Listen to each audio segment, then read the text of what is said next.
Welcome to the Glenn Beck program. I've decided on my New Year's resolution over the weekend for 2011. Here it is. I ain't looking back. I don't care anymore. People either get it or they don't. Oh well. I'm moving on. Seems like the people over at Saturday Night Live are starting to get it. I don't know if you saw this. Wait until you see it. We'll show it to you here in a second. America, here's the thing. It's time to make a choice. Hard times are coming. But with that sentence, that sounds kind of pessimistic. Don't take it that way. Times of historic opportunity are right around the corner as well. But America faces that choice. Next, come on.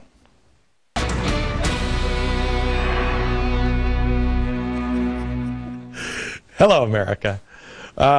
We do have a historic choice. We could look at things and go, boo, or we could see this moment as a moment of opportunity, because that is what the people who are against this republic, the people who are quite honestly plotting against our republic, that's what they see it as, a historic opportunity. What do you think? George Soros is like, oh no, this is so freaky, I don't know what to do.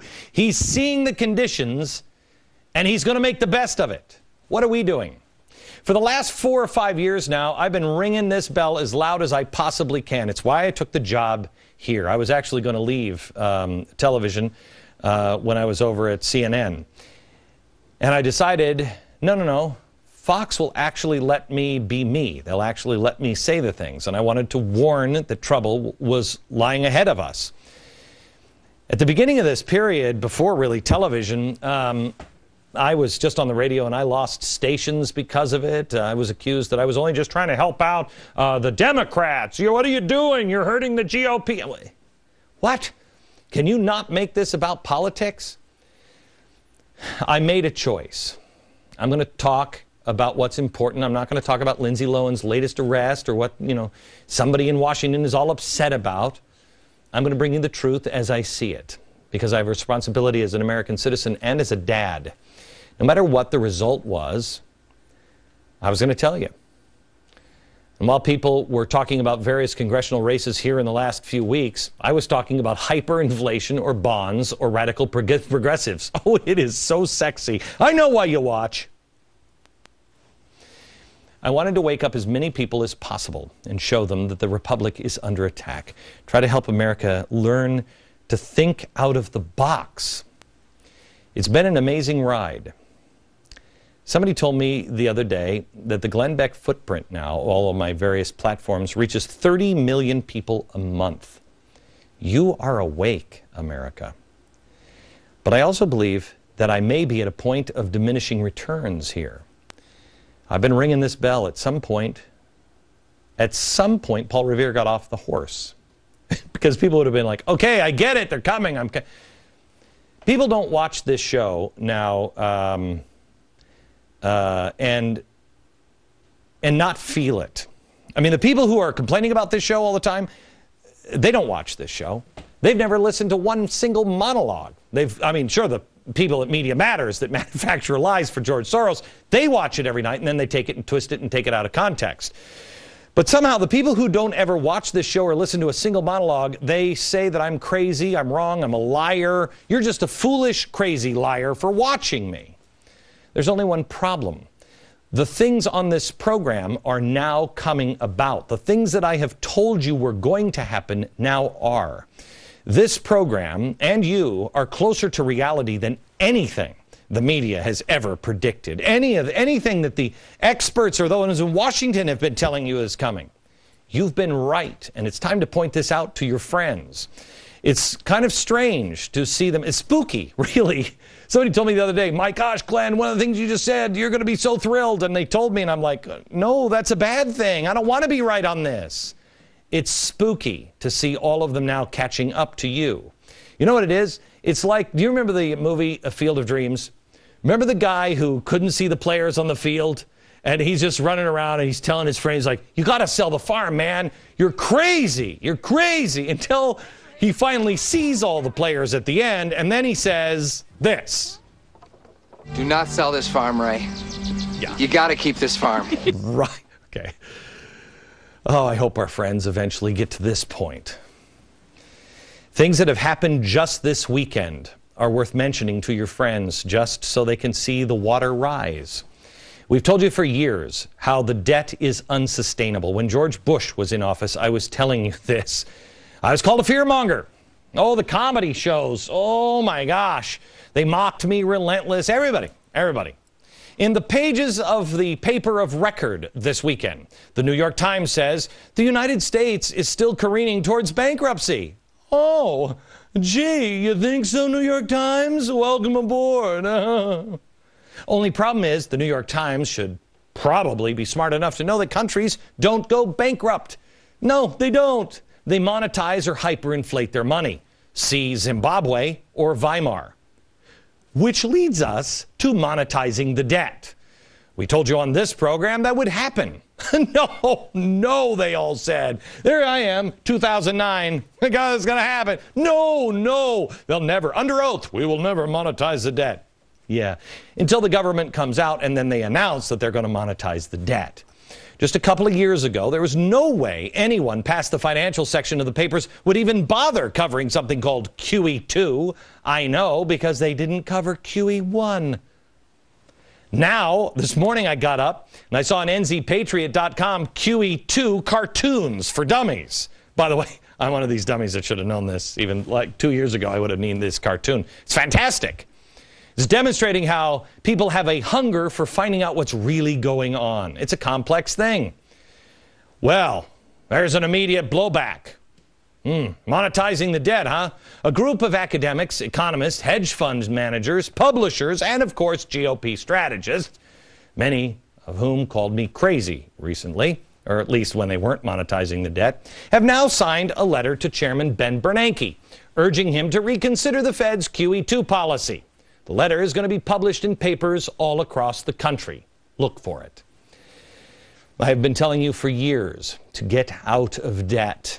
I told people, I don't even know, 5, 6, 7, 8 years ago, don't take out these crazy loans. It's unsustainable. I've told people, protect yourself. First I said, get out of the stock market. When I think the stock market was at 13,990. Get out. Get your 401k money.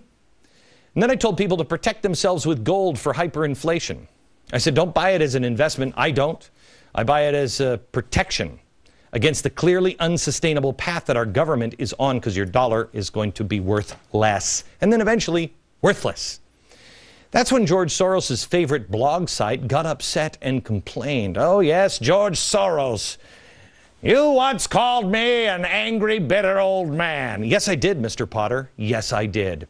Mainly because you control so much of the news cycle. He and his cronies, I love that word, don't you? Was that popular in the 1890s, Mr. Soros, when you were a hip cat? They said that I was ripping people off. Shortly after that, a United States congressman, Anthony Weiner, a progressive, just happened to pick this issue to fight. It's a total coincidence. And then ABC News, another coincidence, happened to do a big report on the controversy, and other media just happened to follow suit. It was weird. They even had a big hearing on it in Washington because they were just looking out for your safety.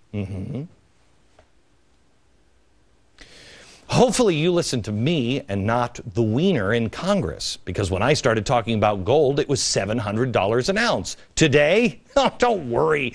Oh, don't worry. It's only closed at $1,359 an ounce. But that's it. How's your 401k doing? How's your house doing? It's so obvious who's on the right side here and where we're headed. Even Saturday Night Live had to admit it this weekend. Watch. We know all about your economic problems. That's why we were so surprised to see you embark on this 10-day vacation to Asia that is costing $200 million a day. Now, hold on. I don't know where you heard that, but this trip is not costing $200 million a day. That's not what Glenn Beck says.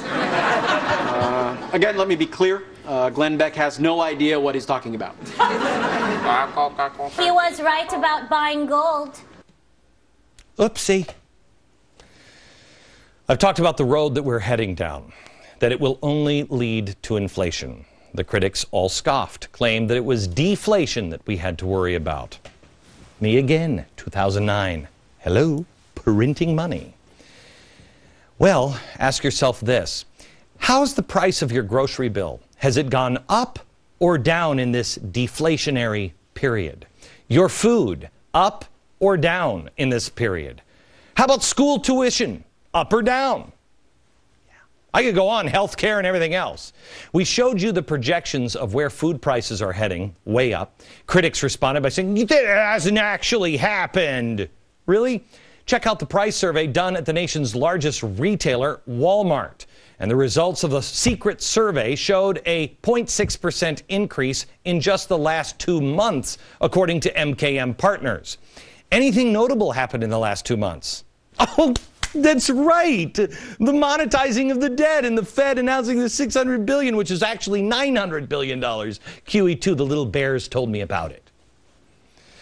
On this program, I think on the first week of my broadcast, I talked about how Mexico was on the verge of collapse, that we had to watch Mexico because it would turn into a full-fledged narco state if we weren't careful.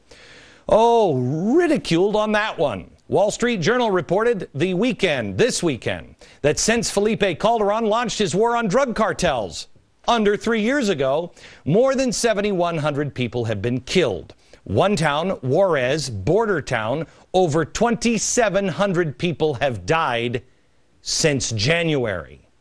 And the violence is only getting worse. Headline, Wall Street Journal, can Mexico be saved? I'm sorry, what? Who's talking collapse? I said the radical communist and the leftist would eventually, after deny, would peel off their mask, ending this subversive tactic, I believe those are George Soros's words, and finally reveal who they are and what their agenda is. Well, Lawrence O'Donnell is now stepping up, one of the journalists over at the other network. He's the latest. He keeps proudly now defending his socialism and his far-left views. Glenn, unlike you, I am not a progressive.